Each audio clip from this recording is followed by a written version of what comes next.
833 FM WBAP. I am your host, James Parker. And I'm not quite sure if we're not on the brink of World War III yet again, or if this whole thing is winding down. I think smart minds can come to both conclusions looking at what's going on in the ground. And obviously talking about the Ukraine-Russia situation. Now, there's been so much that happened just since yesterday's show. We had talked about the drone attack for the first couple of days this week. I mean, it seemed like something out of a movie. It looked like a Michael Bay movie. But that really happened. That was a real thing. This wasn't Mission Impossible 19 or whatever we're up to. Bunch of trucks, thousands of miles apart, just opened their doors at the same time. A couple hundred drones flew out. Millions and millions of very strategic military assets were lost for Russia. And you got to imagine Putin's livid. You know, now Putin's not going to do what my kids do and go have a hissy fit and slam doors. But I think it's quite a positive sign that Putin and Trump talked this morning. And they talked for about an hour and a half. And this wasn't anything secret. But I don't know if you get all the context. Because also going on right now in Istanbul, Turkey, there is the peace talks that are going on between the Ukraine and Russia. Now, also sounding like a movie, you know, like when The Godfather went and had their little summits with people, and there would be crazy stuff going on in the background while they're trying to work out some sort of deal with the five families. That's almost exactly what's going on here. Here we have another movie setting. We're in peace talks in Istanbul. And then tomorrow when they sit down, what was that drone strike that happened overnight? Oh, me? Oh, jeepers. I didn't know about that. Wow, I'm just sitting here trying to work out peace talks. Oh, okay. And there was also a Russia drone attack, which didn't get nearly the media attention. Thanks a lot, media. Very sus of you. And then also this morning, I found out that there was an attack by the Ukrainians on a bridge that connects Crimea to the mainland of Russia. Crimea, which used to be Ukraine, which Russia just said, Crimea is mine now. When Obama was in power, no one did anything about it. No one cared. It wasn't a pro-Putin thing. He wasn't accused of being friends with fascist dictators or anything like that. They just handed it over. And part of the symbolism of the attack was attacking the symbolism of that bridge. Because Putin had that bridge built after he took Crimea. He's like, well, since this is going to be Russia now, we might want to have another little land connection here that goes straight to this little part of Russia where they had the Sochi Olympics. This is right up the road from that. Now, it wasn't an effective strike. The bridge was closed for a few hours. They evaluated it. I don't know if they slapped some flex tape on there or what, but apparently it's reopened already. So I guess it wasn't that big of a strike, but that makes me just a little more solid. Oh, this was a symbolic thing. This was sort of a thumb in your nose at Putin personally, I guess. But yeah, let's cover some of this. CBS News covering the bridge attack. Ukraine says it carried out an attack on the bridge linking Russia and the Crimean Peninsula. According to Ukraine's security service, underwater explosives were used to damage the bridge following an operation lasting several months. Tuesday's attack was the third time Ukraine had targeted this structure, which was built by Russia after it annexed the Crimean Peninsula in 2014. Wow, what a cool story. So underwater explosives. On one side of the bridge is the mainland of Russia. On the other side of the bridge is that little Crimean Peninsula. It almost looks like an island, but it's now Russia. So you had to have some, underwater guys? I mean, do they pop out of a submarine or something? Or they sneak up on like a little dinghy raft and then go down? But some guys had to scuba dive down, plant explosives, get the heck out of Dodge, and detonate it remotely. All for a symbolism. All for a symbolic attack. So that's kind of wild. And, when things get this personal, you kind of think, if they're not being rational here, then things that you rationally think would end the war might not work, when you show all the destruction or how much it's going to cost. If they're taking this personal, then maybe we're escalating this in the wrong direction. There was a guest that was on the CBS Morning Show today talking about the bridge being attacked. Charlie DeGata. I don't think you've heard this anywhere else. Check this out. Well, considering the slugfest, the brawl that both sides are currently engaged in, I don't think anybody was expecting a breakthrough in Istanbul. The Russians have escalated their attacks on civilian targets. President Zelensky said they're hitting infrastructure and civilian targets in the east, and of course, Ukraine launching those unprecedented attacks thousands of miles from the front lines. The Russians now are actually demanding more territory than ever since before 2014. They're also saying that Ukraine must reduce its army and promise not to join any military alliance, let alone NATO, which are clear deal breakers. And the Russians know this. Now, if that's true, what Charlie DeGatta just said, that sounds like, oh, this is pushing us away from a peace deal. But then again, that's how businessmen posture when they're in the middle of negotiations. Oh, I don't need this deal. I could walk away at any time. You need me more than I need you. But does Putin really have that firm of a ground to stand on? Or is he just putting up a front because that's what you do when you're in the middle of negotiations? Condoleezza Rice was on Fox and Friends this morning, and she gave you some very important lessons that we have learned from the drone strikes on Russia from Ukraine. But it shows a couple of things. First, the changing nature of warfare, that you can do this with relatively cheap drones. $2,000 drones. Exactly, against the Russian strategic air fleet, which has caused billions and billions of dollars. Secondly, it shows that the Ukrainians are very advanced in what they are doing in their defense industry with the building of these drones and an employment strategy for them. And third, it is an incredible intelligence coup. And that's one of the concerns here, because the intelligence issue, I think, is key here, because I find it really hard to believe that Ukraine could pull this off by themselves without some sort of help from an outside actor. And is that us? Is it us militarily doing this openly and transparently? Is this us doing it through some dark work from the CIA?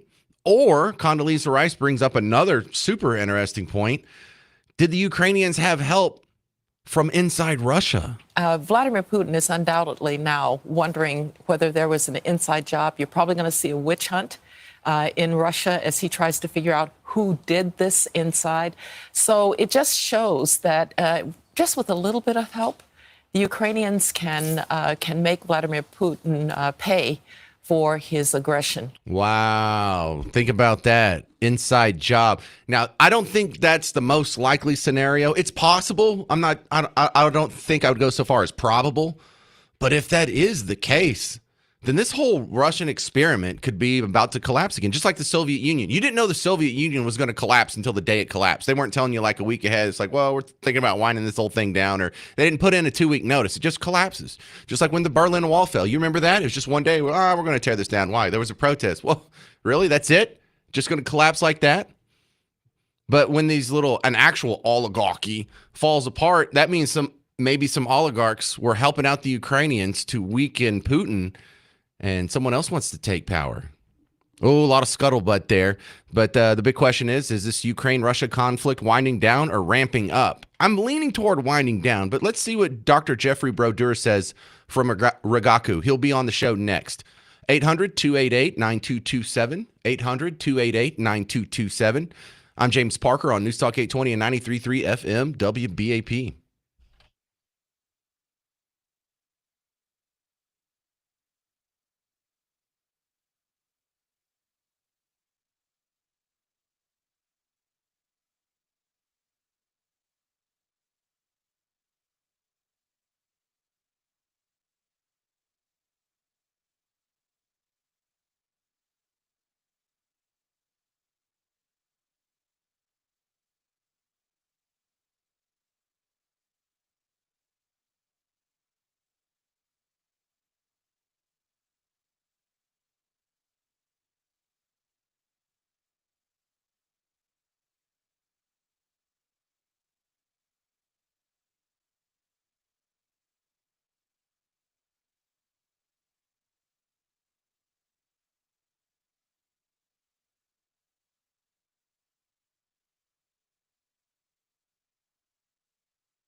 Hey there, fellow Texans. Welcome back to the James Show. News Talk 820, 93.3 FM, WBAP. I'm your host, James Parker. A lot going on with the Russia-Ukraine situation. At the same time, they're having peace talks in Istanbul. They're trading drone strikes on each other. A whole lot of stuff's blowing up. There's an attempted bombing of a very symbolic bridge. And here to do this magical thing where he tells us stuff we don't know about the situation yet, Dr. Jeffrey Broder from Rigaku is coming back on. Welcome back, Dr. Jeffrey. He's a expert in chemical, biological, radiological, nuclear consultants, and I guess now drone stuff at Rigaku. Thank you very much, sir. Good to be back with you. So let's go ahead and skip to that last little bullet point here, because we saw the drone strikes that Russia and Ukraine exchanged, kind of technologically advanced, a new progressive angle at taking war. But then this bridge strike, I woke up this morning, Ukraine tried to blow up a bridge, and this didn't look so accomplished and competent. This looked like kind of a failure, or more of just really a symbolic strike. What's the deal with them trying to blow up the Crimean bridge? So it's to hamper the lines of support, so the lines of communication from the rear area of Russia, where supplies are at, and impede the flow into country. I might add, this is I think the fourth time Ukraine has conducted an attack like this on that bridge. And then in terms of your drone issue, I'd like to put things in perspective. It was October of 28 when ISIS started dropping munitions from drones on U.S. troops when we were in Iraq. This is not a new thing. It's a shiny thing that some people are just wrapping their heads around. But there's nothing new about this. The early days of Afghanistan, the U.S. was flying drones, rather large drones, in precision strikes. Okay, so let's talk about the phone call that happened this morning. We had the exchange with the two drone attacks. We had the attempt for the fourth time to blow up this bridge. And Putin calls Trump. What's all that about? Does that sound productive to you, or does that sound like he's angry? What do you think? No, I think Putin has us exactly where he wants us. He's feeding us a little bit of aid. I think promising some assistance negotiating with Iran, because he understands that Iran is a nuclear weapon state, is a red line for the United States, and I think he understands that helping us with that is going to garner some relief. But mark my word, Putin and the Russian army have not paused to break for tea. In fact, here's a couple of interesting notes on what the Russians are doing. They're really in Ukraine. That's really not publicized much. They're apparently, by open source reports, they're planning summer camps. That's right, for kids, Ukrainian children. Read that as military indoctrination. They plan to deport about 30,000 minors from occupied Ukrainian territories back into parts of Russia to help them appreciate and find their Russian roots. They're also integrating the infrastructure in occupied territories so that they grow. They stand up the agriculture. They stand up production facilities that were damaged during the war, only this time under Russian control. And then the last thing they're doing is they're sort of hijacking the electrical grid in occupied territories. So no, from my perspective, nothing really has changed. And the other key point I think that Putin is happy with is, to this date, he has kept NATO participating directly into the war. On NATO, here's some interesting stats you might be interesting. Okay. You sort of asked the question, who provides intelligence in support of Ukraine, and where did they receive the intelligence for this drone strike? Right. Here are some of the countries that have openly declared that they're supporting with intelligence. The United States and the United Kingdom both provide targeting on Russian sites to Ukraine. France, Germany, Italy, and Japan. So while they don't have the infrastructure, Ukraine is not short intelligence sources and real-time information. All right, we're talking with Dr. Jeffrey Brodeur from Rigaku about what's going on in the foreign policy arena, more specifically Ukraine and Russia. Now, CBS was reporting that in the peace talks in Istanbul, Russia was making some claims that are deal breakers. You can't join any other alliances and a few other things, but it kind of made me think like they don't really want peace. No, I think we chatted about this a little bit before. Russia was promised by the EU and the United States, I believe President Clinton was in office at the time, that we would not expand NATO east and encroach on the safety buffer perceived by Russia. And then we did the opposite. So I suspect Putin observes Ukraine as his buffer zone between NATO or opposing forces and the sovereignty of the Russian people. Well, I know if Putin could wave a magic wand and get whatever he wants, he'd take the whole damn thing. Does he really think he could get Ukraine back? He's been trying since 2014. For 11 years, he's been on a war footing. 2014 is when he invaded Crimea, part of Ukraine. He continues to march west. Yeah, absolutely. I think the only thing that's going to stop Putin, and this is an outlier scenario, if he dies of natural causes or man-made causes. Man, what happens then?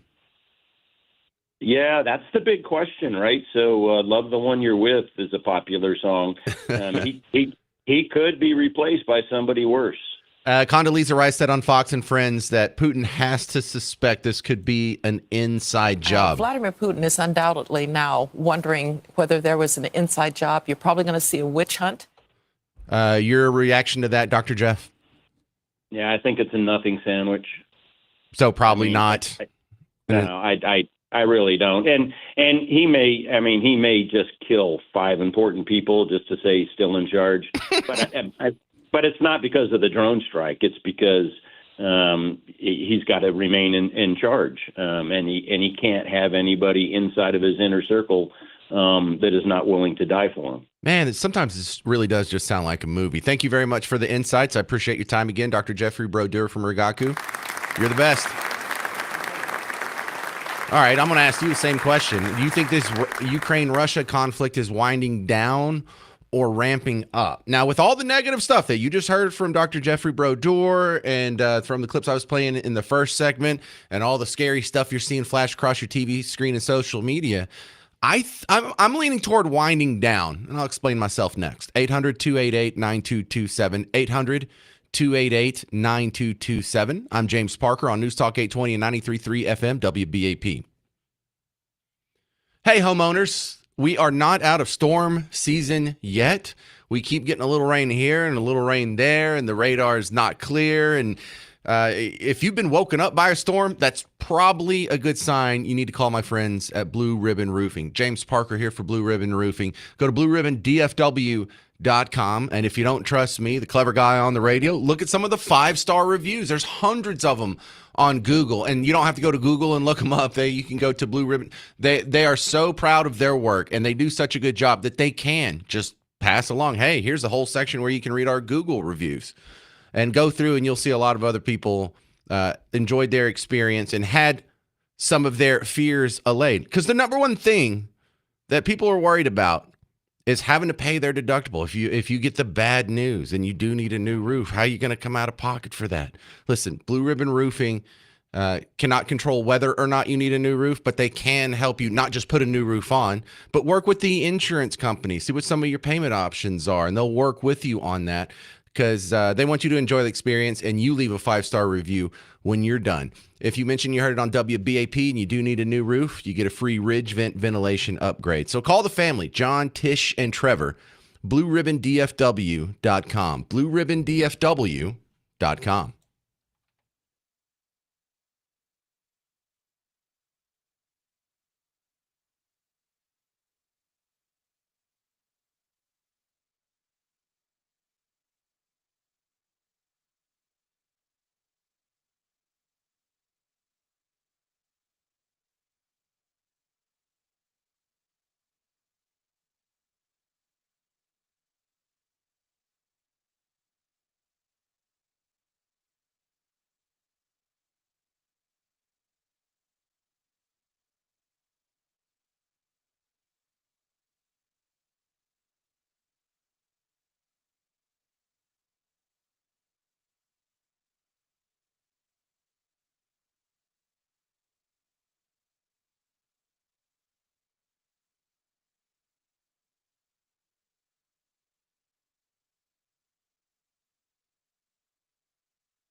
Hey there. Welcome to the James Show, News Talk 820, 93.3 FM, WBAP. I am your host, James Parker.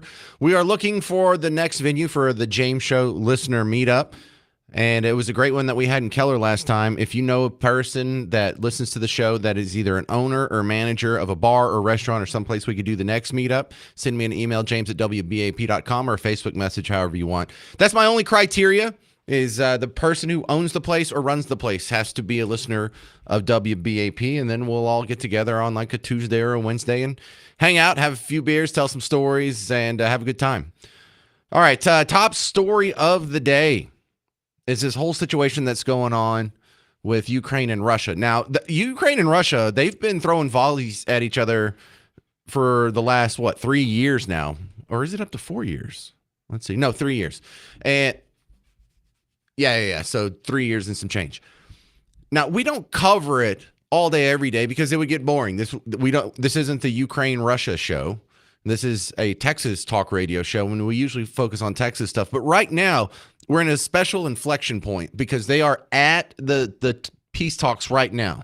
There's a summit going on in Istanbul between a delegation from the Ukraine and a delegation from Russia. And right now, you're seeing some flexing while they're at the table. And just like you see in mobster movies when they have the 5 families to get together and they're trying to work out the new territories of the new deal or who's going to get like the heroin biz or whatever. Sometimes outside of the room, there's shows of force that are happening with the thought process that it can strengthen your negotiating hand at the table. And I feel like that's what's going on here. And that's pretty crucial here because on the one hand, you see all this chaos, you see a whole bunch of stuff blowing up, you see drone attacks, you see bridges being bombed, and you think, oh my goodness, this is getting worse.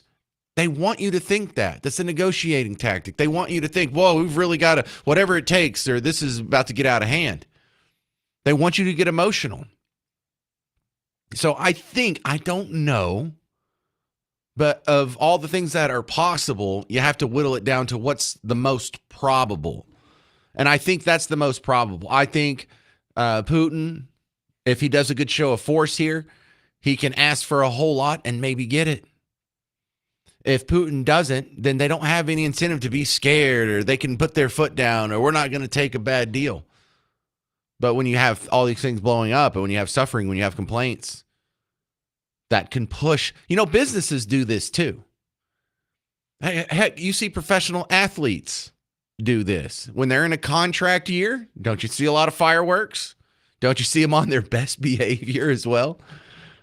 But this is, there's a lot of interesting possibilities that I don't think are probable. Like when Condoleezza brought up that this could be an inside job, which, I mean, it kind of, there's some credence lent to that because I've speculated, for what I know, that I doubt that Ukraine could do this without some sort of help from an outside actor. And that would explain how they were able to pull off this fairly sophisticated attack, although cheap, but sophisticated attack. In Russia, as he tries to figure out who did this inside. Oh, wait, I got to start over. Yeah, this is Condoleezza Rice on Fox and Friends this morning. Vladimir Putin is undoubtedly now wondering whether there was an inside job. You're probably going to see a witch hunt in Russia as he tries to figure out who did this inside.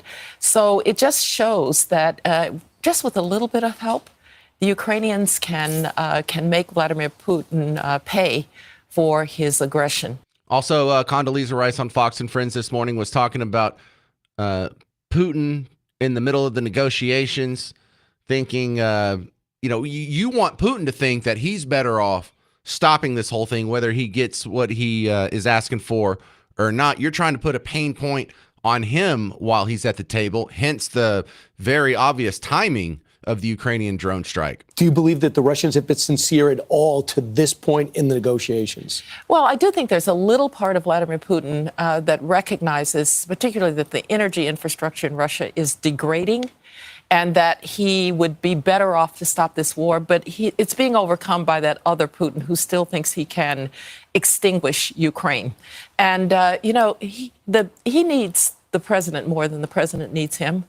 And so making very clear to him that he's not going to get his maximalist claims is extremely important at this point. But I don't think he's in like a raging maniac territory right now, because primarily because of the reporting around this phone call that he had with President Trump this morning. And Trump talked about it on his social media. Fox Nation was reading it to you. Trump posting this on social media right here, saying, I just finished speaking by telephone with President Vladimir Putin of Russia. The call lasted approximately 1 hour and 15 minutes. We discussed the attack on Russia's docked airplanes by Ukraine and also various other attacks that have been taking place by both sides.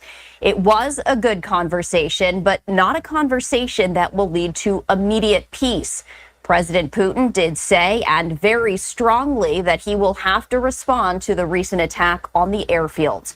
And also going on right now is the situation with Iran, which even in the midst of all this chaos and kind of painful week of stories coming out of Russia, Russia said that they are going to be on our side of the table when it comes to dealing with the Iran negotiations. I thought that was interesting. We go back to Condoleezza Rice on Fox and Friends this morning. I read in the papers the administration is going to give up on this.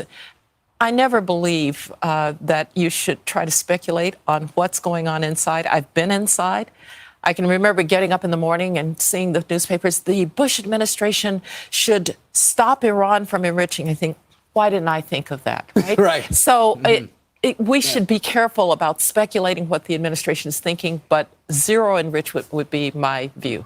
So if that happens, then is Russia our friend when it comes to negotiating with Iran, but they're anti-us when it comes to the negotiations with the Ukraine?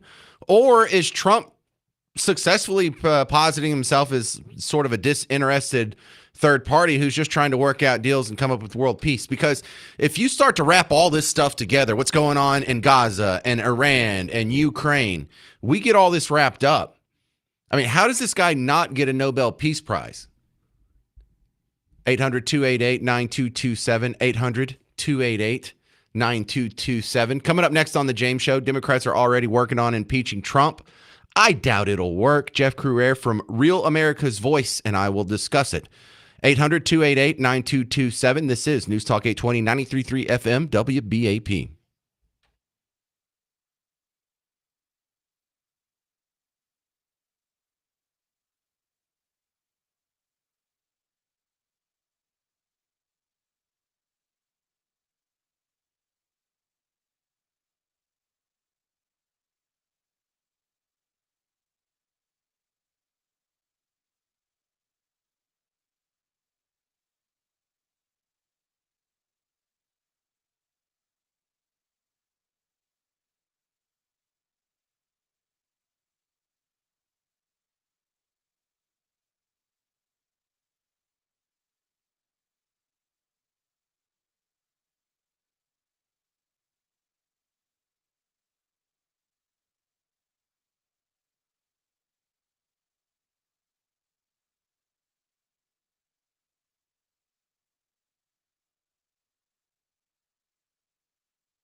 Hey there, welcome to the James Show, News Talk 820, 93.3 FM, WBAP. I am your host, James Parker.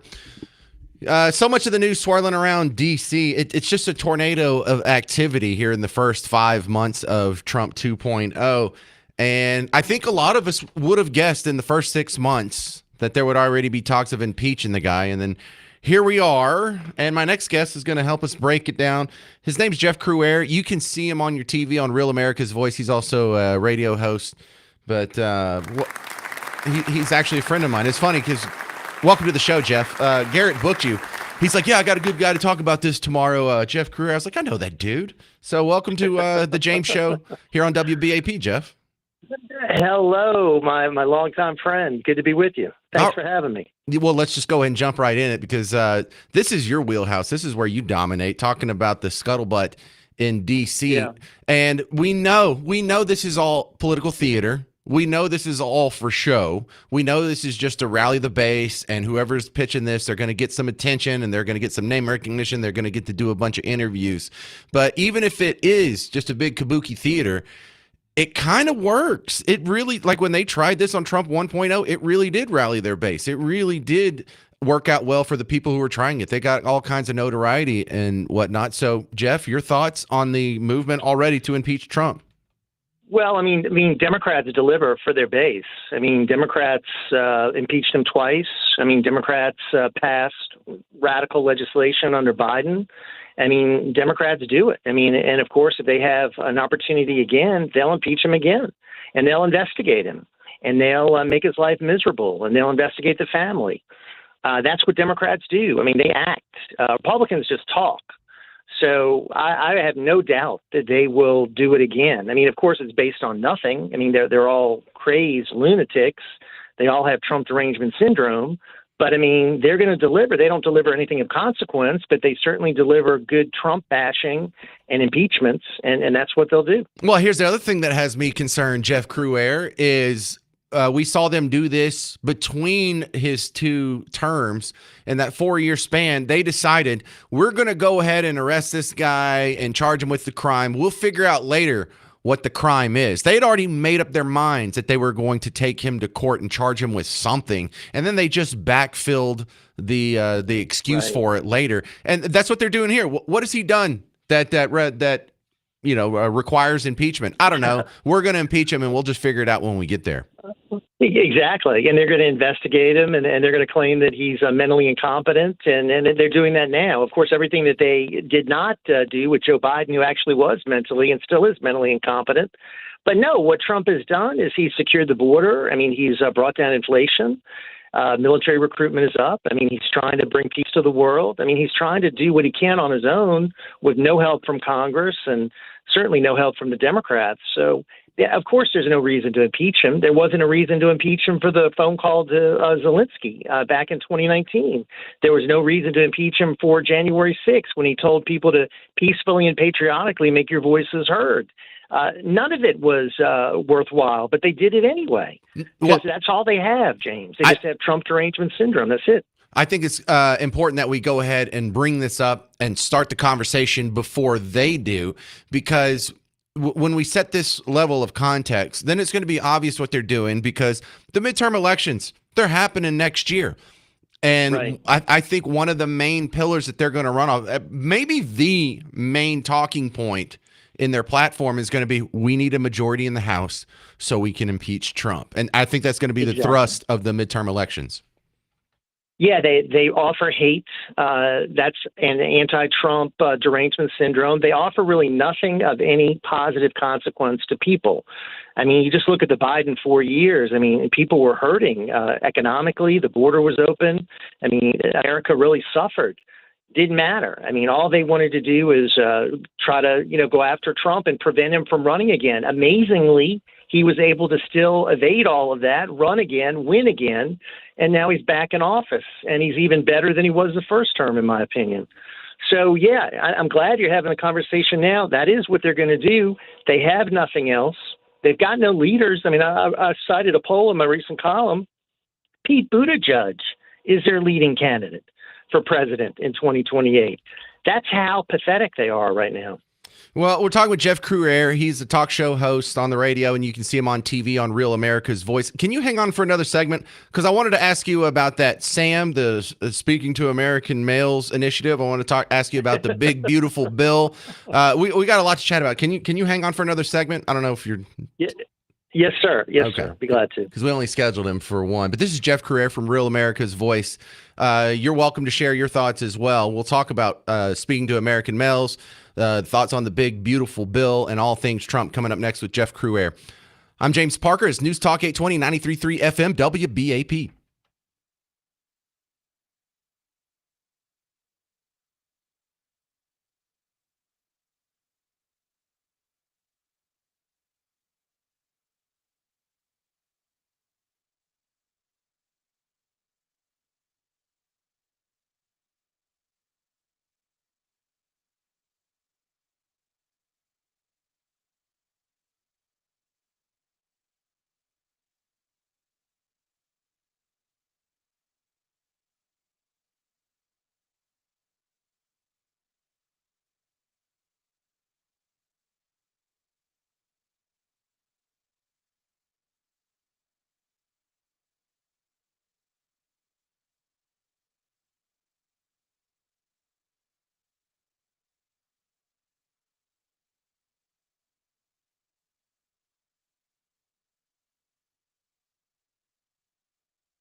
Hello, fellow Texans. Welcome back to the James Show. It's News Talk 820, 93.3 FM, WBAP. Yes, we continue with a great talk show host in his own right, Jeff Crouere. You can hear him, you can see him on Real America's Voice on one of your cable streaming options. He shows up all over the place there, and then also he has his own radio show elsewhere. But getting back into the political talk in D.C., Jeff Crouere, I think we've all gotten a good giggle out of the initiative called SAM. That's the Democrats' $20 million initiative called Speaking with American Males.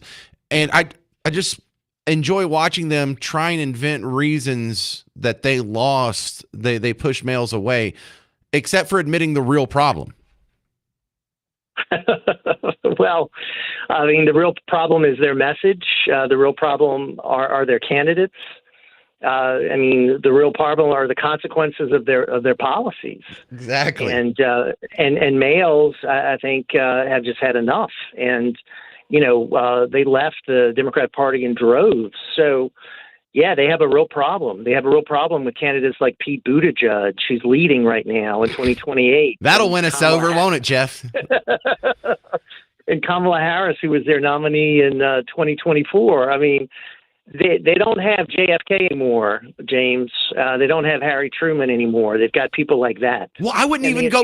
Don't go back that far, Jeff. You're doing yourself a disservice. They don't have Joe Rogan anymore. You want to talk to one of the number one men whisperers on planet Earth right now? Who has a better sway and influence with male voters in America other than the biggest podcast, Joe Rogan? And he's a manly man. He works out. He has muscles. He does cage fighting. He talks about sports and bourbon and right. So that you had him. Go get him back on your team. You don't have to come up with something new. But here's where I would start, Jeff, and they don't consult me. I would take some of the $20 million initiative if they wanted to get my advice. But I would say, here, let's start with this. Why don't you just say one nice thing about men? Can we just start there? Mm-hmm. Right. And I haven't heard it.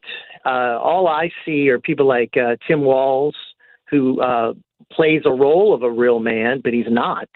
And he tries to act tough, but he really comes across as an idiot. And that's what they do. They present people like that. Joe Rogan, all the people that I think were in the middle left them. I mean, just got disgusted by them. And that's their problem. I mean, their agenda is their problem. They've gone so far left. My Louisiana native, the crazy man, the Raging Cajun, he rails about that all the time on these podcasts. I mean, he knows. Carville. He knows. Yeah. Carville. He knows that the party has gone way, way too far to the left, and he's worried about it, and as he should be. All right, let's talk about. I think it's something that should be of concern to Republicans, especially big R Republicans. Is this big, beautiful bill scenario may have just split up what was a great little tag team of Elon and Trump? Is it now Elon versus Trump? I mean, I don't think it will be. I mean, I think on this they disagree. I think they'll still work together on future projects, but I agree with Elon. I mean, I think this bill is really a mess, and I think there's some good things in there that I like. But, I mean, imagine what Elon went through. I mean, Elon went through hell to do a service for the nation, to lead Doge. And for that, he had death threats. He had his Teslas attacked, his dealerships firebombed. He had all kinds of problems that he had to deal with just because he wanted to serve the public for free. He wasn't getting paid a dime. And as a result of all that, they don't put any of his cuts in the package. They're now going to do a little rescission package of $9.8 billion.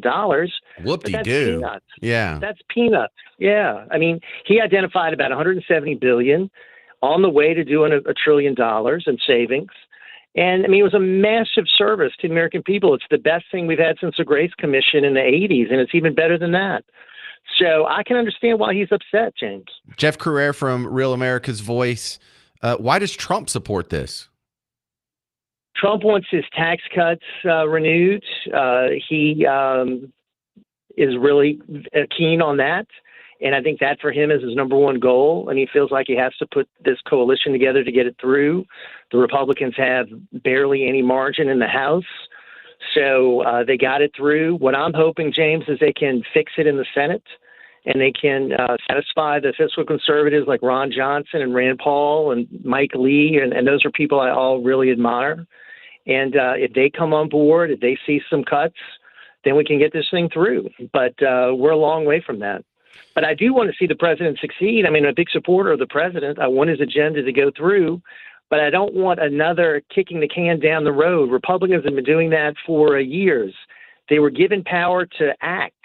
We've got to do something about the spending. James, we're $37 trillion. We've already added $800 billion to the national debt in the 4.5 months Donald Trump has been president. It's got to be addressed. Well, I find this especially frustrating. It's one of the reasons I'm not a registered Republican, is that when we put Democrats in power, they overspend, we get big deficits and inflation. Then when we put Republicans in, it's about 95% of the same. We overspend, we have big deficits and inflation. And if you want a smaller government, you don't have anybody to vote for, whether in D.C. or in Austin. You got Thomas Massey, you got Rand Paul, you've got a few people, but that's it. I mean, you don't have many that are fiscal hawks. You don't have many that care about spending. Both parties, you're right, both parties are to blame. Under both parties, presidential administrations of the debt has skyrocketed. Under President Trump's first term, it went up about 7.8 trillion.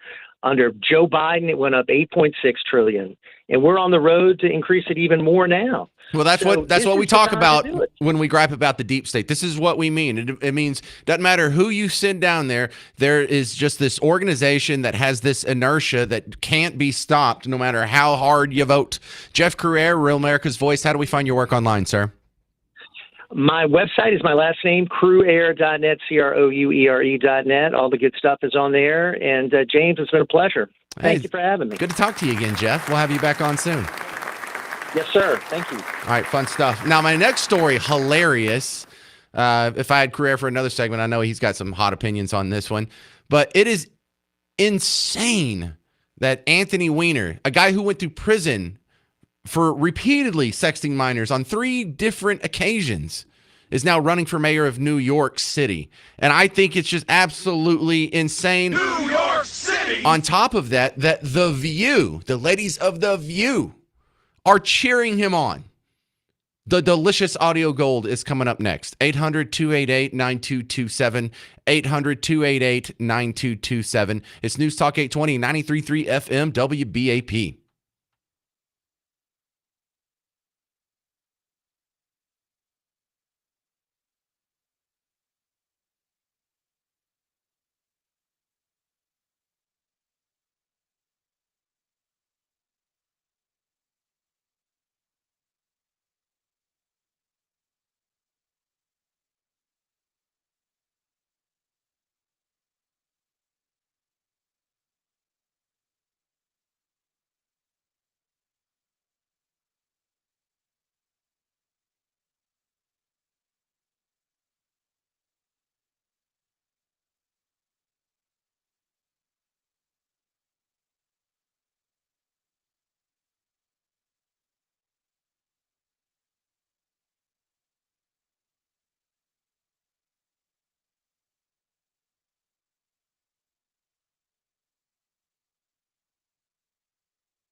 Hey there, welcome to the James Show, News Talk 820, 93.3 FM, WBAP.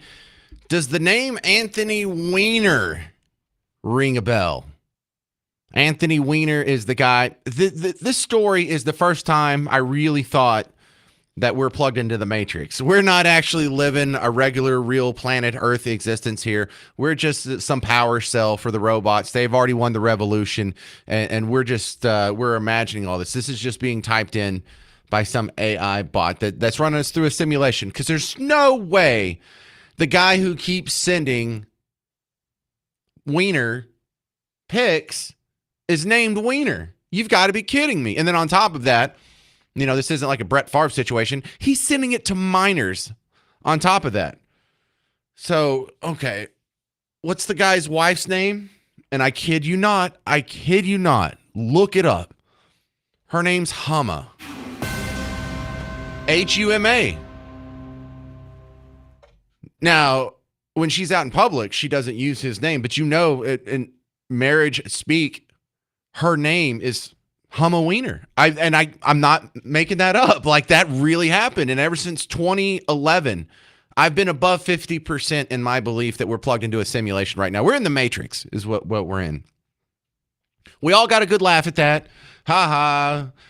The Weiner guy got in trouble for the Weiner pics, and his wife's name's Huma. And it was a good giggle, other than the fact that he was, sending pics to, I think it was like a minor in Seattle or something to that effect. But he got in trouble, slap on the wrist. He's no longer in Congress. He was in Congress. You believe that? And then he did it again in 2013. And then he did it again in 2015. And he actually went to prison for it. So this isn't a guy who made a mistake or whatever. This is a guy who has an established pattern, and it's reached a level of compulsion. Because whenever you continue to do this terrible behavior, just right in the face of negative consequences, just running into brick walls, you continue to do it. Yeah, you have some sort of weird compulsion. You have an addiction. You are a sex predator. You are beyond deviant. You're criminal. But at the time, old Parker here kept some receipts. Oh, don't you love the Audiotron 3000? Never forgets. Back in 2011, the first time it broke out, I made a montage of the media downplaying what we called Weinergate at the time. So this is my media downplays Weinergate montage. And just look at how 14 years later, how wrong are these people about almost everything important in the news? But okay, so what? Who cares? I think he's credible when he says I didn't send it. Nothing, but nothing should matter to you less than the legal sexual conduct of any politician. Couldn't he be fully clothed almost, and then they could Photoshop it and put it like that? I'm giving you the context, and I'm giving you why a lot of people were inclined to give him the benefit of the doubt. Yeah, wake me when we have a real sex scandal, Anderson. We have so much going on in this country, and this we are spending 4 days. Well, we probably shouldn't care a lot. It's sort of a great lark of a diversion. Republicans in Washington are still trying to kill Medicare and not raise the debt ceiling, but the anti-social media is fixated on a Twitter scandal. Somebody's out to get him, apparently. What Anthony Weiner is even accused of doing, even if true, is just nothing. And so how wrong were they? He did it again in 2013, 2015, went to prison, got out, and now he's running for mayor of New York City. New York City! Here he is on The View, and they sound like they're on his side. They just set up the table for him to explain himself, and then you just got to hear this for yourself. This is some mind-blowing stuff right here. You resigned from Congress in 2011. By the way, this was on Friday. This wasn't years ago. This was Friday. You resigned from Congress in 2011 over a sexting scandal. 2 years later, you stepped down from the mayoral race after sexting again under the alias Carlos Danger. And then in 2016, you sent lewd texts to a minor and served 15 months in prison, in addition to becoming a registered sex offender. So with all that said, why do you think, or why should New Yorkers give you a chance at a political comeback? Hang on. Why should you let this guy on your show? I wouldn't let this guy on my show, and I'm like 8 rungs down the showbiz ladder from The View. Oh my, I'm like just 1 rung above birthday clowns. I'm one rung below rodeo clowns, and I wouldn't let this guy on my show. Shame on you, The View, for taking this guy serious. I mean, this is a guy who can't live within 1,000 feet of a school, but he can be in the mayor's mansion? Well, let me just say this. I mean, all of that happened, and I accept responsibility for it. You won't hear me do what some other people in public life have done, Donald Trump or Andrew Cuomo or Eric Adams. I'm a victim. They persecuted me for no reason. None of those people were sending wiener pics to minors, but go ahead. And I was dealing with very serious problems. I was dealing with what I now understand to be addiction. I lost my brother Seth to addiction. You think? And I accepted. I didn't ask for a trial. I pled guilty. Yeah, but see, he's not addicted to coffee. He's not addicted to Bud Light. He's addicted to being a predator on children. Anyway. My time in prison. Served in a halfway house, served probation, went to try to do good work for the formerly incarcerated. And I guess what I'm saying to people is maybe don't vote for me in spite of what they know about me, but maybe consider that journey, that idea that we all go through things and we come out the other side. And also, what does it mean? You know, I'm Jewish, but they have this notion in Catholicism around you suffer for a reason so you can be of service at the other end. So I'm not asking people, I'm doing the opposite of what a lot of politicians do when they're in my position. Ignore that problem, pretend it didn't happen, blame someone else. I am saying, yes, I did these things. I got into recovery. I try to make my life better. And now if I can be of service, and I'm a damn good politician. I come up with answers. Yep. I talk to people directly. You are. I don't try to butter over things. I try to be direct. Then why shouldn't I? And if it's just because I have bad things in my past, that's not a good enough reason. I mean, look, all I can ever be is who I am right now. Yeah. And that brought me to this stage. Yeah, and you're a sexual predator on children. You know, if you have a felony on your record and you're a registered sex offender, you can't get a job at a bank or a daycare. You can't live within 1,000 feet of a school. You have all kinds of restrictions. Should you be allowed to run for office? Like, if the voters of New York want to have him as mayor, I'm not sure if I'm even cool with saying, well, if this is what they want, you know, they chose him. Shouldn't that be a deal breaker? You're a registered sex offender. You're a serial child predator. Certainly in a metropolitan area of 20 million people, y'all can find someone who would be a good mayor who doesn't repeatedly over years and years prey on children. Someone who isn't a registered sex offender? Oh my God. New York, how low can you go? You think this guy's going to win? 800-288-9227. 800-288-9227. We'll continue with this. Should pedophiles be allowed to run for office? I'm James Parker on News Talk 820, 93.3 FM, WBAP.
Well, hey there. Welcome to the James Show, News Talk 820, 93.3 FM WBAP. Did you crash your car when you found out Anthony Weiner's running for mayor of New York?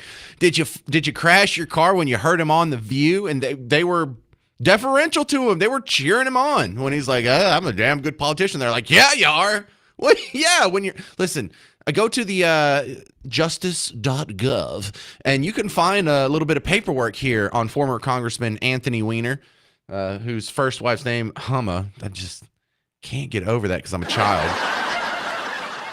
But he was sentenced originally to 21 months in prison for transferring obscene material to a minor. Now, he only had to serve 15 of that, but that's 15 more months than you've done in prison.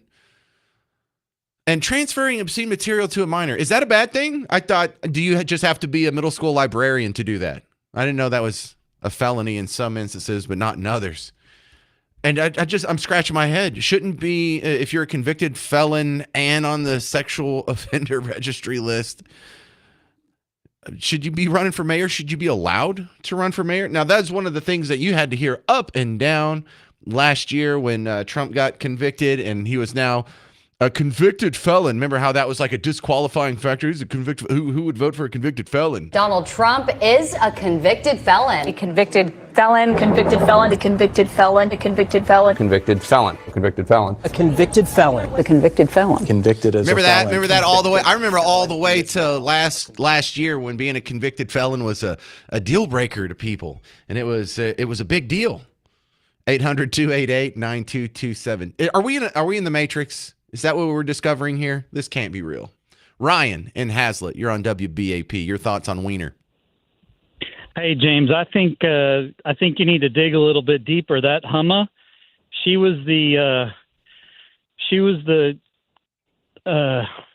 assistant, I believe, to Hillary Clinton, to a Secretary of State Hillary Clinton. Yep. I think that's why Anthony has renewed political aspirations, because his wife is connected to the Clintons.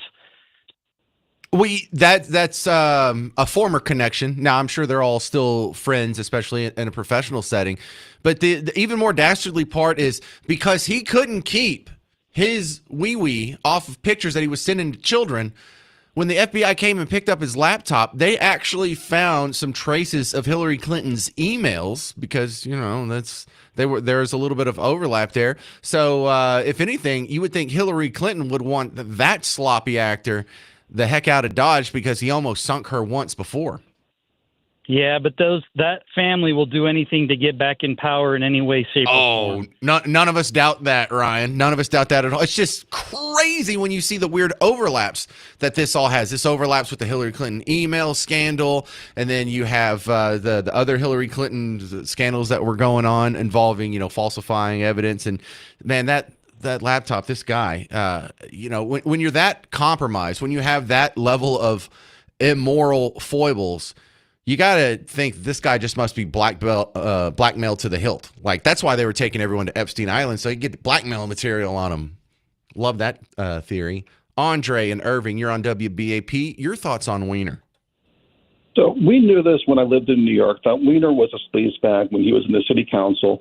He was a sleazebag when he was a Queens congressman. The only reason why he got off so easy when he was in jail. Word choice, Andre. Apologies.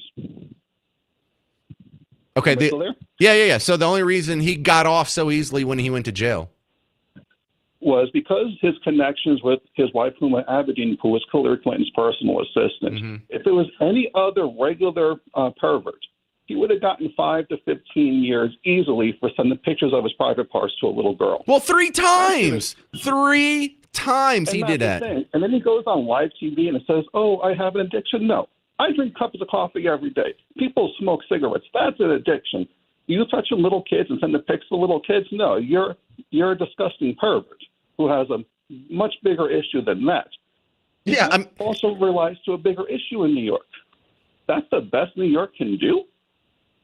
I know that's the mind-blowing part. A metropolitan area of 20 million people. You got to get the convicted pedophile. He shouldn't be in the mayor's office. He should be in a wood chipper, Andre. Thank you very much. Well, and that's the thing. Thank you. Stephen in Dallas, you're on WBAP. Your thoughts on Weiner? Yes, sir. I just want to speak along my own case in a situation. I have a brother that 22 years ago made a bad decision. He was filed and accused of grooming a 14-year-old at the age of 19. Again, that was 20-something years ago. But to this day, this man can't get a job anywhere. He can't leave his home without advising somebody that he's going on a trip. If he decides to leave the state of Texas, go to Louisiana, hell, we try to go golfing in Florida, and the state of Florida wouldn't allow him to be even on the ground less than 48 hours. So I'm just saying is if we take things so strictly and everything falls under certain kind of guidelines for pedophiles and pedophilia and things of that nature, why the hell is our government not actually standing up and abiding by that? It seems like we're falling under the situation of do as I. Yeah, well, also, I would like to say to the voters on Team Blue, like, my God, look at what you people will put up with. You tried to run a guy who had mashed potato for brains, and you told us that he was smart for the last 5 years when we all saw clear evidence that he wasn't. You tried to tell us Kamala Harris was likable and Tim Walz is manly. You tried to tell us the Hunter Biden laptop was Russian disinformation. You tried to tell us Jussie Smollett got beat up by guys in MAGA hats. Like, Are you guys okay over there? Are you seeing the same TV we're looking at? Are you getting the same information? That's why I think that doesn't seem as likely as the fact that we're plugged into the Matrix, because that's the most reasonable scenario here on why modern America and the political scene has gotten this out of whack. Should pedophiles be allowed to run for office? Why do I even have to have this conversation? 800-288-9227. Coming up, we're going to talk about PBS and NPR may finally get defunded and why that's a great thing. I'm James Parker. It's News Talk 820 93.3 FM WBAP.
Hey there, welcome to the James Show. I'm your host, James Parker. You're listening to News Talk 820, 93.3 FM, WBAP. We're just having a good old time. And I mean, I'm kind of laughing, but I'm also kind of scared. Anthony Weiner's running for mayor of New York City. That's crazy. He can do whatever he wants to do. I am more appalled by the reaction to it. Why is everyone not just putting this guy in a catapult and just chunking him out of town whenever you see him? Why would The View even let him on The View? And if he's going to be on The View, why don't you use this as an excuse to beat him up and show the world that we don't care if you agree with us politically or you've been an effective congressman for your district. If you serially abuse children, that's a deal breaker. That's not a deal breaker for you ladies on The View.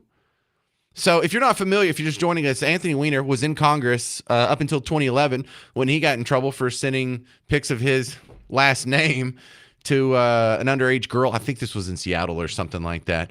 So he had to resign from Congress. There was a disgrace, and he kind of went away. And then he was running for mayor 12 years ago, and he got in trouble again. Same thing. Now, his wife, Humma, was still with him at the time, and I drug this out of the old Audiotron 3000. This is Humma Weiner. I mean, she was going by Humma Abedin at the time, I guess still. But she had to come out and make a terrible speech on behalf of her husband. He's made some horrible mistakes, both before he resigned from Congress and after. But I do very strongly believe that is between us and our marriage. No, I don't think so. Well, maybe there's something that does need to be worked out with your marriage situation. They're divorced now, by the way. But shouldn't that be a deal breaker? If you can't get a job at a daycare, if you're not allowed like within 1,000 feet of a school, shouldn't that disqualify you from being mayor of the largest city in the country? Or heck, the mayor of Bucktussle. There could be a town with like 4 people, and 3 of them would be a better choice for mayor than Anthony Weiner. This is Frank in Mansfield. You're on WBAP. Your thoughts on Weiner? Anthony, I have insight on this. My family from New York, you can spot an accent here perhaps, helped run his campaign for mayor the first time. Oh, good job, family. Thanks a lot, Frank's family. We have huge fights at weddings and funerals, the left versus the right. And then, anyway, she goes by Umer, his ex-wife. They were to get divorced, but they didn't because they didn't want to be in trial. You couldn't testify against each other when he did his sex crimes. He's an egotistical, maniac sex offender. If you're talking about him, he's happy. He doesn't care what you're talking about as long as it's about him. It's ridiculous. This is perversion on steroids. And Uma, they did get divorced after all this cleared and he went to jail. And guess who she married? George Soros is, son. George. Yeah. So you follow the money and you say why and how and all that. I'm sorry to talk over you. For those of y'all who didn't know, Humma Weiner ended up marrying George Soros' son. Yeah. So that's who's pulling the strings still over there. And then you got Lord. Cuomo right down the block who put everybody in the old folks home and they all died. And he's running he's going to run too. So perversion on steroids. It's ridiculous. It's obscene. He's a bad guy. And you wouldn't let your kids hang around this guy, right? And he's going to go run from there now. What the hell's going on, right? You would think The View wouldn't let him on their show. You would think that they'd say, no, we're not going to be associated with that. And if they did, they said nice things about him. Oh, you're a good politician. Yeah. Well, they're all getting paid one way or the other, or somebody's got tips on them, right? With all this other junk coming out. Who are the people that are paying these folks off? Because I never get an offer. I got to run around in a 10-year-old Toyota with body damage here. When am I going to get paid off? They don't like you. You tell the truth. And you're on the right side, man. Well, that can change, and I'm probably a lot cheaper than most of the guys out there. You wouldn't change. I don't think you would. This guy is just really bad. He was at a wedding, one of the weddings I was at, and my whole family of cops and the law enforcement guys on the other side, special service guys. And I said, look, if this guy gets punched out in the bathroom, don't get mad at us. They go, we have Secret Service people here and everything. I said, they don't care. Keep him away from everybody. He didn't show up. They didn't show up. Fun stuff. Great call, Frank in Mansfield. Appreciate your time, sir. Let's do Lloyd and McKinney. You're next up on WBAP. Your thoughts on Weiner? Hey, thanks for having me. Okay, I'm a previous Democrat, the party has gone so far, man. Like allowing women and allowing men and women's sports and beating them up is okay. Now they're saying this is okay. Like, no, this is ridiculous. How can he possibly have the best interest of the city with this kind of history? You always have to be questioned everything he does. Well, even if he has like the perfect policy positions, because, I already don't like the guy based on his politics, but I like to try and reframe this in my head if I can. And what if this guy was sort of like a lowercase L libertarian, half conservative like me, and was going to govern that way? And I like to think I would still be against him. Like it's a deal breaker. I don't care if it was my brother, that would be a deal breaker. And I'd just bang in my head that Sonny Hostin is sitting next to him, who can find offense in the most trifling of causes, who's saying nice things about this dude. That's the mind-blowing part. Not that this psycho is running again, but that anyone's taking him serious enough to give him a major platform like that. It's like, wow, you guys, you should have tricked him into coming in the show and then pushed him into a wood chipper is what you should have done. That would have been great. Well, but maybe they're just handing over the seat or the mayor to a Republican, because even Democrats are going to be like, no, I can't vote for him based off of this. It's interesting to me how many people, and I hear your story a lot, who have converted, and it's been on these social issues. Yeah, no one cares about fiscal issues. No one cares about, well, we're at $36 trillion in debt, and I realize that most empires collapse after economically overextending themselves. And now it's these social issues, huh? That's what brought you over. No, it was a bit of everything, but it took a good bit, not just one topic. Okay, well, fair enough. Maybe we'll have a longer discussion about that sometime. Thank you, Lloyd. Appreciate it. Let's go to, is this the Steve in Carrollton, the big bad black conservative? You better believe it is. Yeah. All right, Steve, your thoughts on Weiner? Well, it's not every day I get to talk about Weiner on the radio, so I get excited sometimes. But today is special because I think about Weiner, but then I think about his opponent. Some would say the other word for Weiner. I mean, Cuomo, the guy who killed half of New York during the China virus. He's the opponent of the guy who's diddling little kids.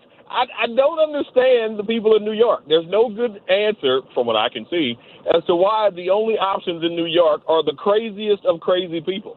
Well, he didn't even get in trouble for killing all those people during COVID. He got in trouble for being a creeper himself with, what was it, someone on his staff that he was sexually harassing. And we also learned too much about this dude, Steve, in the press conferences. He would come out there wearing a polo shirt, and you could see through it that the dude has nipple rings. And, that's not really a deal breaker or affects, your policy preferences either way.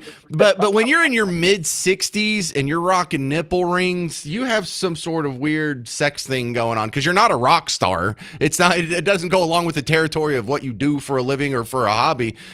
You are a creeper. And then we made those jokes, and then months later, he got pushed out of office for being a creeper. Yeah. Y'all got a great crop of candidates up there in New York City. Good. I'm sure your next mayor is going to be just fantastic.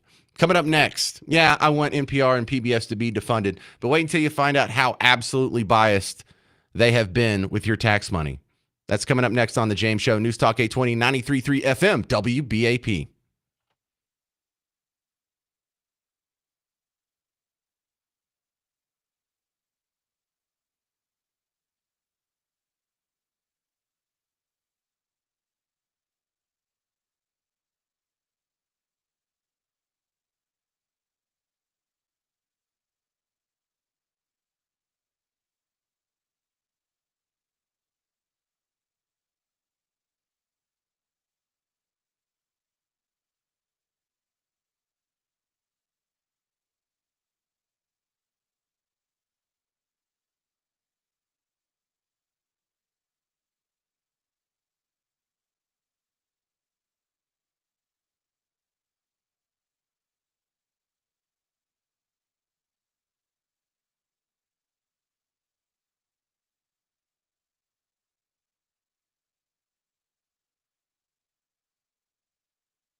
Hey there, fellow Texans. Welcome back to the James Show. It's News Talk 820 93.3 FM, WBAP. Welcome back to the big show. And in one of my favorite fingers crossed Doge cuts in the crosshairs is NPR and PBS. Now, I have a more personal animus for these institutions than you probably do. I work in broadcasting. I've been in both radio and TV at several different stations and on both sides. And I've always found it just a big pain that everywhere I go, I have to compete against the government. I have to compete against the government who's using my own tax dollars to fund my competition. On top of that, they do such a terrible job with news dissemination. It's supposed to be, they're not beholden to the profit motive, so they don't have any incentives to do anything but tell the truth. And here they are, among the biggest liars of any media platform out there. And it shouldn't matter whether or not they agreed with me. I would still be opposed to them. But that just makes me sick to my stomach to see how bad it is. Now, my next guest has the receipts on that. This is Dan Schneider from the Media Research Center. And you kind of hear them on the James Show quite a bit because I use newsbusters.org on an almost daily basis for show prep. So welcome, Dan Schneider, to the James Show. It is even worse than you suggest because your own tax dollars, you have to pay taxes. Your own tax dollars are funding this competitor, subsidized by everybody else, to compete against you. And of course, they're lying, thieving, cheating snakes. I just can't wait for Congress to pass the president's rescission request to cut the funding for NPR and PBS. Well, I'm a big fan of what y'all do at the Media Research Center because I don't know anyone else who's doing it, Dan. And we should specify, by the way, Dan Schneider, not the Nickelodeon guy. Media Research Center, they're not the same at all. And what a terrible coincidence that has been for you guys. But you actually... You're about to say, what a terrible name, but it's not my fault. No, not at all. Not at all. Just terrible coincidence. By the way, don't ever Google what all James Parkers have done to get themselves arrested. That's going to be a future episode, by the way. But getting back on the topic here, you guys actually have the funding and the staff to sit down and watch and log what goes on these other channels. And what y'all have uncovered with PBS and NPR, is it the most biased platform you guys cover? MSNBC would give it a run for its money, but the very fact that our tax dollars are subsidizing to a tune of over $500 million a year, something that would compete with MSNBC for being radicalized, and it doesn't stop. And some people will say, well, but my local station is good. We've been looking at the 1,000+ local stations across the country. Hardly any of them spend more than 30 minutes or maybe an hour every day with local programming. So if you're sitting there in Tyler, Texas, and listening to the NPR signal there, like 23 out of 24 hours of news, quote in air quotes, comes from New York City, Boston, Massachusetts, Washington, D.C. New York City. Yeah, New York City. And it's their left-wing propaganda. And Congress, Marjorie Taylor Greene is the chairman of the Doge Oversight Committee in the House. And so we had a hearing about 2 months ago. And the Marxist CEO of NPR claimed that there's no political bias at all at NPR, that she has seen no evidence of any bias. Well, we've got the receipts. We can show how NPR and PBS have, they gave Kamala Harris almost 90% positive coverage and almost 100% negative coverage to Donald Trump when they were running in the last election. They are pure propaganda outlets doing everything they can to get the most liberal candidates elected, into office. Okay, well, you're whispering sweet nothings in my ear, getting me all excited. Could they actually be cut? Because it's my understanding, as the big, beautiful bill stands right now, most of these cuts aren't getting codified. Is NPR and PBS actually in the cuts that made it through the bill? So here's something that the American public does not quite get yet. The big, beautiful bill, those spending cuts by rule have to be what's called mandatory spending. The big, beautiful bill is not allowed to include discretionary spending. Now, the rescission package that Donald Trump just sent up last night, the rescission package is where we can start to cut discretionary spending. So he specifically has asked Congress to cut the 2 years of spending that were, it's called pre-appropriated in the Biden era. The NPR and PBS got 2 years of advanced appropriations. So they've got 2 years of spending coming up in 2026 and 2027 that are just sitting in a big piggy bank. And Donald Trump is saying, okay, Congress, rescind that money. Kill it. Let's stop funding NPR and PBS directly with our tax dollars. So is it going to work? I mean, do we think that this is actually going to pass? All right. So the great thing about the rescission measure, just like reconciliation, we don't have that 60-vote threshold in the Senate. So no filibuster. Majority in the House, no filibuster. Now, right now, we can lose only 3 Republicans in the House and 3 Republicans in the Senate. Right now, I'm counting 4 Republicans in the House where we have problems and 3 Republicans in the Senate. So in the Senate, if I'm right, today, J.D. Vance casts the tie-breaking vote. In the House, we're going to have to get at least one of those 4 Republicans to side with the president. And if we do that, we'll do what has never happened in 50-some years, that we will actually end direct taxpayer subsidies to these propaganda outlets. Listen, you guys at Media Research Center, please don't ever quit doing what you're doing, because I don't see anyone else that's a better media watchdog than you guys. And it's because you actually sit there. Like, how many people do you have just logging what is on all these shows every day? You have to have, like, pay people to sit there and watch 8 hours of TV a day. We literally have people who, in fact, watch these shows. We record these shows, and they have to watch it more than once, because they have to decide what they're going to measure first. Like, how many times does PBS use the term far left versus the term far right? Well, you have to count it. And over a period of time. And by the way, so PBS, how many times did they use the term far left? 162. I'm sorry, they used the term far right 162 times. And in the same time period, they used the term far left only 6 times. 162 times versus 6. This is the kind of bias that we see constantly at NPR and PBS. Well, you take what we all suspect and you just confirm it with numbers, but you got to put in all that work, and it is really appreciated. I usually tell people to go to newsbusters.org. Is that the best thing you'd promote right now, Dan Schneider? Yeah, so newsbusters.org is the main site for the Media Research Center, where we publish our stuff. I also oversee Free Speech America, where we address big tech censorship. So that's freespeechamerica.org.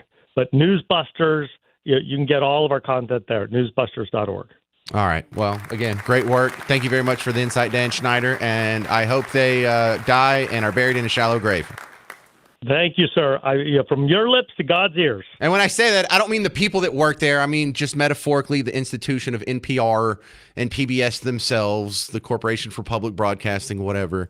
Don't at me, and don't call my manager again. 800-288-9227, 800-288-9227. James, you have people who call your manager? Yeah, sometimes it happens. Coming up next, found a viral video that I think makes an interesting workplace conundrum. Should you be fired if you caused a coworker to, number 2 in their pants? The dilemma coming up next on The James Show. News Talk 820 and 93.3 FM WBAP.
Hey there, welcome to the James Show, News Talk 820 WBAP, now on FM at 93.3. You know, with all the stuff that's making headlines, there's some stuff that's happening in the background that might end up affecting you, or if you're not paying attention, it might affect your pocketbook. My next guest is going to clear up some of the questions I have about the new tariffs that may be hitting. New tariffs. Yeah, I mean, these things are changing. Well, it seems like on an almost daily basis. Lance Threlkill's back on the James Show. And Lance, tell me what's going on with steel and aluminum tariffs. Yeah, well, just as everything started to settle from the last spike in chaos and back to normalcy, Trump had to throw another beehive on the ground and smash it, and so we got another 25% on top of the 25% we saw back in March. And when you say we, do you mean All Metals Fabricating?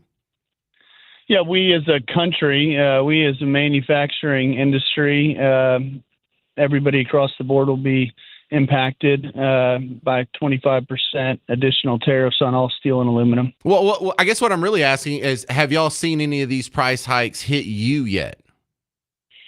Started to today, a little bit, some yesterday. Fortunately, there was an oversupply. A bunch of people bought up a bunch of material back in March or February, really, to try and get in front of, future rate hikes. And so the mills had kind of overproduced and supply was kind of over, creating, prices stabilized and even dropping a little bit. So they're still sitting on a good amount of supply, but yeah, I mean, Ryerson, one of the biggest distributors of the mills, has already started their price increases, but we've been working with some other vendors that, it's looking like next week will really start to hit the prices. Aluminum's up, 10% this week. So, already seen it there, and that'll continue to rise as well. Well, one of the reasons being given for the hard tariffs isn't just to put the screws on China and some of our competitors, but I saw Kevin Hassett say we're doing this to protect our aluminum and steel industries. What's your response to that, Lance?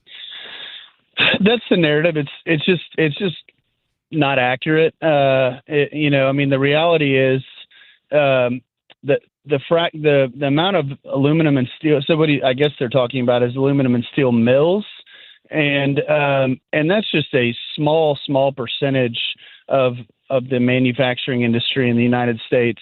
The vast majority, 75% of the material used in U.S. made manufacturing comes from international sourcing, and so the amount of jobs that the mills employ is 5% compared to what U.S. manufacturing, if that. And so it's while it's a good narrative, it's just not accurate. All right, we're talking with Lance Threlkill, All Metals Fabricating. You're in town here. What was it, McKinney, if I remember correctly? We're in Allen. Yes, sir. Allen. Yeah, next door. I was pretty close. Yeah, close enough. I remember it was up 75 somewhere. Do you think these tariffs are going to stick? Are they going to be with us for a while? No, it's a negotiating tactic. And it's worked. It's a disruptive tactic, but we reached a deal with China, but that's apparently been violated. By them. We've reached an agreement with England, zero tariff both ways, I believe it was. We were very close to agreement, and I think we'll lock one in with the EU. We really need to get one done with Canada and Mexico. And I will add, I think it's no coincidence that he did this right on the announcement of the deal with Nippon Steel, which is a Japanese steel mill, and U.S. Steel, the largest steel mill in the United States, $14 billion investment. What he's trying to do is trying to spur international, I believe what he's trying to do is spur international mills into investing into the United States to have their own mills here in the United States, which I think is overall a good strategy. It's just painful in the meantime. We're talking with Lance Threlkill, All Metals Fabricating, up in Allen. I got it right that time. But you know what, Lance, I remember reading in my little economic egghead journals that we reached peak aluminum years ago. And you would think that, because the population on Earth is expanding to like 8 billion people or whatever we're up to, we'd be using more aluminum than ever. But the argument is that, it used to take 8 grams of aluminum to make a soda can. Now it just takes like 3. I don't remember the exact numbers, but is that your observation too, or am I just got my head in the theory too much? Did we ever reach a peak aluminum? That's interesting. I have not read that. That would make sense. I mean, you're looking at, people are looking at different materials for different things. Cars have less metal on them, more plastic than they did, right. In previously. And so that very well could be true. Well, check that out. For a guy who does this for a living, I'd love to talk to you about that next time you come on the show, Lance. Yes, sir. Will do. All right. Lance Thrillkill, All Metals Fabricating here locally. That's kind of our watchdog on the ground on how these tariffs are going to affect you, because if those costs get passed along, then it does start to be a problem now, doesn't it? All right. Coming up on the James Show, we will have the workplace dilemma about a guy who made another guy, have an accident on the factory floor. And I'm going to explain how he's a hero. You accidentally making a coworker can go to the bathroom. No. This guy's a hero. That's coming up next. News Talk 820 93.3 FM, WBAP. Now joining me on the James Show is not just a friend of the James Show, but a friend of James the person. Bob Lavelle's back on. And Bob, I love hearing all the stories. Not just that you got a house sold, but the scenario that's going on behind it. A dad called on behalf of a son, or a wife called on behalf of a husband, and just hearing how these people's lives are changed with the one big decision, and that's getting out of the rent race into a house. We had a lady. She's a listener of yours pretty regularly. She lives in a house now and has a great deal. She loves it, but the person that owned the house passed away. And all of a sudden, all the kids come out of the woodwork, and they all want her to pay all the back taxes and the things and just take their part. Like her attorney said, you know what? You can afford it. Do it. Get your own house. She came in a week ago. She's closing on the 24th of this month in a beautiful dream house, brand new. And that's what we usually talk about. But sometimes you get a great deal on a pre-owned that we never talk about. Like right now, I've got one in Forney. It's a 4-bedroom, 2-bath, built in 2018, so fairly new. One owner.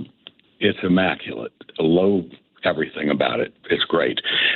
Pricing on it, $293. So for that person looking for a not brand new, but pretty doggone close at $293, heck of a deal out there. All right. Am I going to have to move to Forney? Jesus. All right, Bob Lavelle, that sounds like a good deal.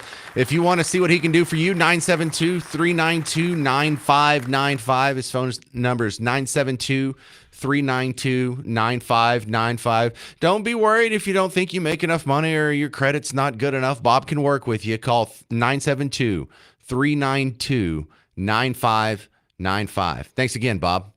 Thank you, James.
Hey there, welcome to the James Show, News Talk 820 and 93.3 FM WBAP. You know, sometimes when I'm preparing segments for you, I find a nice heady topic that affects you and your family the most, affects your pocketbook or your religion or something to that effect, your town. And I go do a deep dive and try and find some things that you don't know. But other times I'm just flipping through social media. I hear a good story and I think, oh man, you would love this. And here we are. This is a viral video of a workplace dilemma. And even if you're unemployed, you could probably relate to this. But it's a guy telling the story of he was having a problem with someone eating his lunch in the break room at work, and how he dealt with it may get him fired.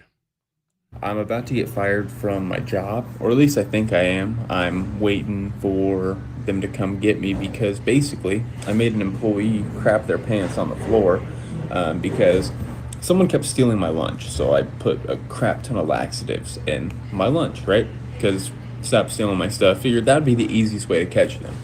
It had been going on for probably a good 2 months or so, and I had told my management about it. And I'm like, look, someone keeps taking my food out of the fridge, and I'm like, it's very weird, right? So I've been letting them know for probably 2, 3, maybe as long as 4 months. I don't know. The time just goes on forever. And one person that I was reporting it to in particular was like, nah, we can't help you. There's nothing we can do. I'm like, okay, that's weird. There's cameras in there. So whatever, didn't think anything of it until my wife had given me the idea to basically just put laxatives in there, right? So I'm like, all right, I see what you're saying. So I did that, right? And it was bad. All of a sudden, you just hear like someone's like, oh my God, you just hear like, and it just starts stinking really bad. And then I look over, and there's just like dookie coming out of this dude's shorts. And I'm like, okay, well, I think I know who took it. And yeah, so the bad thing was it was my assistant manager. So that's who I'd been reporting it to. Very not great situation. And I work in a warehouse, so there's just dookie all over the floor. Dude ends up going home, and they think that someone poisoned him, right? Because I don't know how they came to that conclusion. They're like, we have cameras in the break room, and if someone did something to his food, which is what he thinks happened, you're gonna get caught. Stupid me should have put the laxatives in the food at home, but I did it in the break room. So I came forward and I was like, look, this is what was happening. Someone kept eating my food, so I just stuffed it with laxatives. Yeah, that's what happened. But it's my food, they were eating it, so if I'm to consume laxatives, then I mean, that's none of y'all's business, to be honest.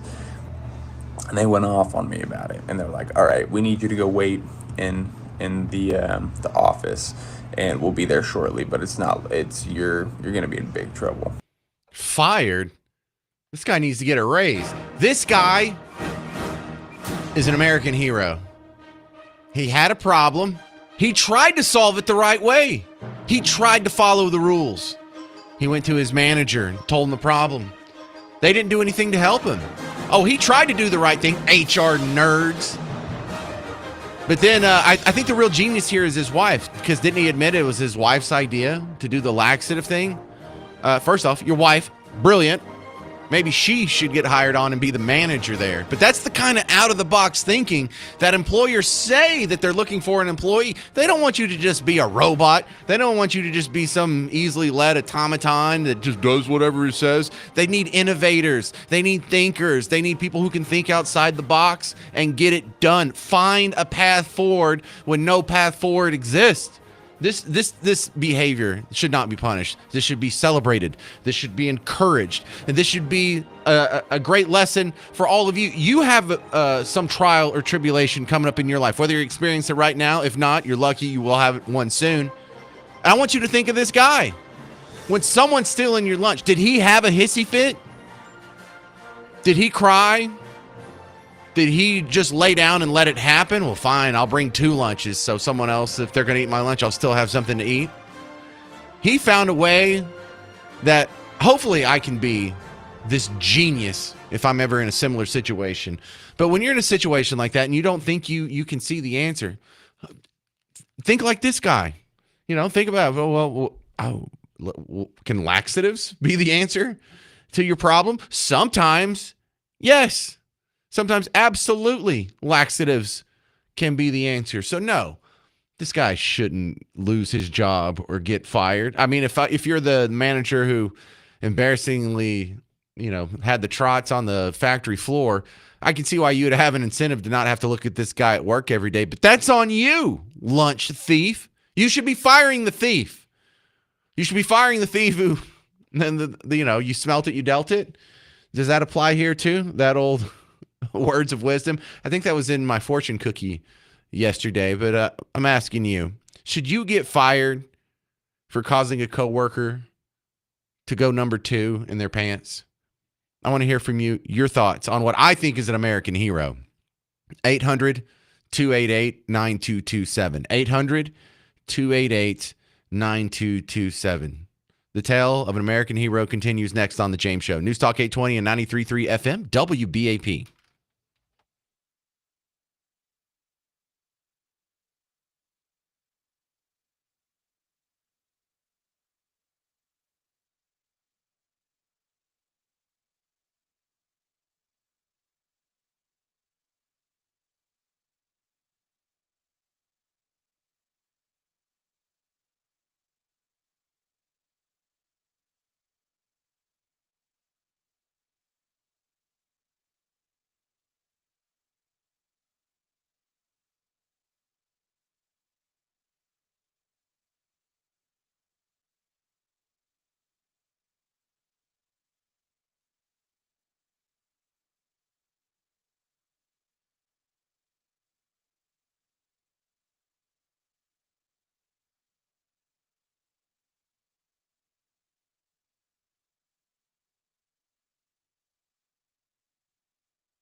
Well, hey there. Welcome. Hey there. Welcome to the James Show. News Talk 820 93.3 FM WBAP.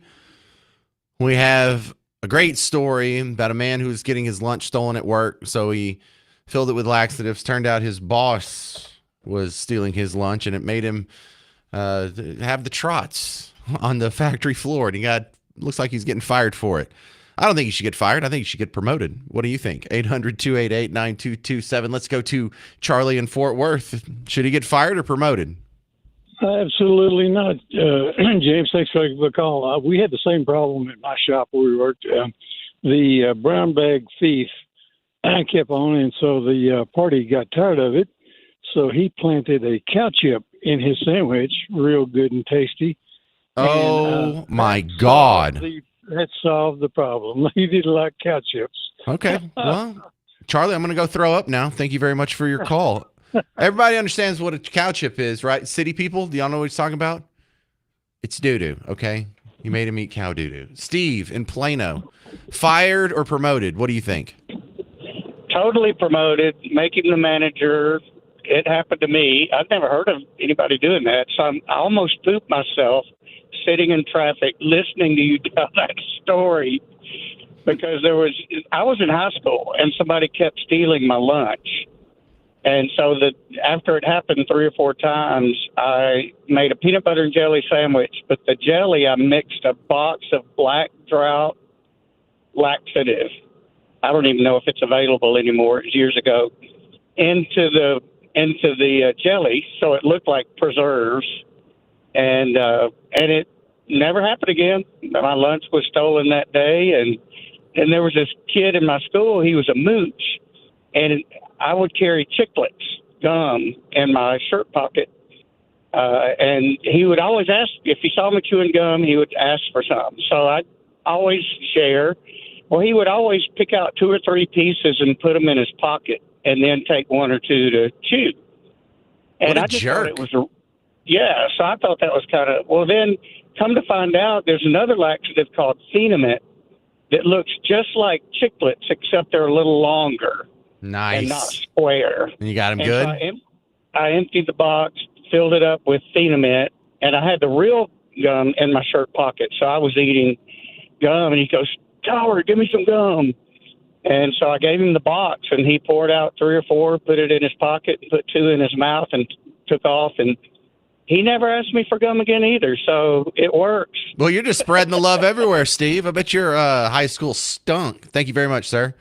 After Steve was there. This is Ron and Joshua. You're on WBAP. Fired or promoted? I think the guy needs to be promoted, because, like I say, he's that's his lunch that his wife or his mother or whatever fixed for him, and he takes it up there to work. And then all the people that's around there to work and stuff, yeah, a manager that's supposed to, humble the employees and make them good workers and things like this. And this manager becomes the problem. And it's kind of like, yeah, I'd fix him up too. I'd fix him up a good milkshake or a good bologna sandwich or something like that, and watch him lay there on the floor, and I really enjoyed right. I really enjoyed the fact not only did he bust him, but he did it in a way that's so embarrassing to the guy who was doing something wrong. Like the evil was just punished, and it was just a beautiful display of justice in my eyes. Perfect. I'd just dose him up again, or if he's telling somebody about that and this, that, and the other, or kind of bragging on eating somebody's lunch. Just like I say, what a bunch of idiots. I mean, they're supposed to be educated people, and especially a manager, and he wants to eat some worker's lunch. That's pretty sorry. Well, he got what was coming to him. Thank you very much, Ron and Joshua. Let's go to Dave in Burleson. You're on WBAP. What do you think about our lunchtime hero? Definitely promote it. He ought to get the Presidential Medal of Honor, be recognized at the State of the Union, and be in Trump's parade. That's the way I feel. Yeah, he should be on Elon's next Doge team, because we have the best engineers and minds at problem solving. Well, this guy's a problem solver. This guy can find a shortcut where roadblocks were put in front of him, where he tried to go through the normal channels, where he tried to talk to his boss and appeal to reason and follow the rules. He found a way out. He found a solution. Yes, sir. Thank you. All right, love it. One more. Evan and McKinney, you're going to be my last word on this. Do you think the guy should be fired, promoted, somewhere in between? What do you think? I think he should be promoted, and maybe even X-Lax or whatever he used should start using him as a spokesperson and put his face in a box or whatever. Yeah, I like that plan too. That'd be even better because, he might be looking for a job now, and being able to monetize the story probably would help. Be a big bonus. Exactly. He probably needs a little bit of income, as his mistake was not doing it at home. And to that point, back in junior high, when I was going from elementary to junior high, 7th grade, had a hard time making friends, got teased and bullied, and Mom took things into her own hands and made some brownies with X-Lax and took them up there and got a couple of the bullies back. So they got the trots on the ride home from school on the buses. This is happening a lot. How many of you people are slipping? Thank you very much for sharing your story there, Evan. How many of y'all are slipping laxatives? I've never slipped anybody laxatives, and this may make me sound like an idiot, but I've never even taken a laxative in my entire life. And that's not a brag. I mean, I do have just a stellar colon, apparently, but I don't even know where to start. I don't know what they look like. The only real laxative experience I have is the scene from Dumb and Dumber where he rigs the drink. All right, we're out of time. Thank God. But stick around. Coming up next, the Mark Levin Show. And after the James Show is over, I know I'm not on for another 21 hours, but you can still get some James Show action. Go to wherever you're listening to podcasts. If you're a podcast person, look for the James Show there. If you want to go waste some time, someone slips you laxatives, you have to spend some time on the throne, and you're going through YouTube, I have some James Show stuff there. I have some James Show stuff on Facebook. So find WBAP, James Parker, the James Show, whatever platforms you're already on. Come find my stuff and entertain yourself until the next show starts tomorrow at 2.